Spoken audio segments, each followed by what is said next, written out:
Bonjour. Alors, moi c'est Ronnie de imodiagnostic.fr. Je vais vous expliquer comment faire pour monter la note quand vous êtes bloqué. En fait, vous avez un appartement dans une construction des années 1948, un appartement de petite surface. Vous avez fait tous les travaux, vous avez mis des radiateurs à inertie, parce que vous n'avez pas la possibilité de mettre ni de clim réversible, qui sont des pompes à chaleur en fait, ni de système de chauffage au gaz, puisque dans beaucoup d'endroits ça devient interdit le gaz. Donc, vous avez changé les doubles vitrages, vous avez mis un radiateur à inertie, vous avez isolé certains endroits des murs extérieurs, vous avez changé le système d'aération et vous restez en F. Que faire? Alors, donc là, on voit quoi? On voit que l'appartement, il est de petite surface, c'est pas très bon, vous voyez, c'est pas très bon. Maintenant, là, on voit les déperditions énergétiques, on voit que les murs, il y a 33% ici. Plancher bas, il y a 0 puisque il est pris en sandwich, il y a des habitations en bas et en haut. Porte-fenêtre, il a fait le maximum, il a mis des doubles vitrages. Pente thermique, il ne peut rien faire. Le truc le plus important à changer, c'est quoi? C'est la ventilation. Ventilation, personne n'en parle. Pourquoi? Parce que ça coûte pas cher et ça peut rapporter gros. Alors lui, il a mis une VMC mécanique. Il a acheté une VMC mécanique.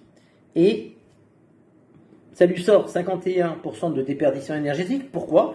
Parce que la VMC mécanique, ça extrait l'air. Et en général, la VMC, elle est au niveau du haut. La chaleur, elle monte vers le haut. Et elle est extraite. Donc, en permanence, il y a une perte de chaleur. Voilà. Alors, ce qu'il faut faire, c'est d'acheter une VMC hygro qui se déclenche uniquement quand il y a présence d'humidité dans l'air. Vous prenez une douche, vous prenez un bain, vous faites cuire des pâtes, il y a de l'humidité dans l'air, ça va se déclencher. Dès qu'il y a plus d'humidité, ça s'arrête. Et ça redevient hermétique. Et là, ça va baisser. Et la note, elle va monter. Ça coûte pas très cher, ça vaut dans les 200 €. Et c'est facile à poser en plus. Voilà. Mais ce qui est incroyable, c'est que dans les DPE, regardez ce qui signale en rouge. Le mur, il n'est pas isolé, il le signale en rouge. D'accord? Il n'y a que 33% de déperdition par rapport à la VMC. Et là, on voit la VMC, ventilation, il n'y a rien marqué. Là, c'est marqué, et là, il n'y a rien marqué. Et l'erreur, elle vient de là. Les gens, ils ne sont pas informés de ce problème-là. Voilà. Pour améliorer et passer en E ou en D, il suffit simplement de mettre une VMC hygro. Voilà.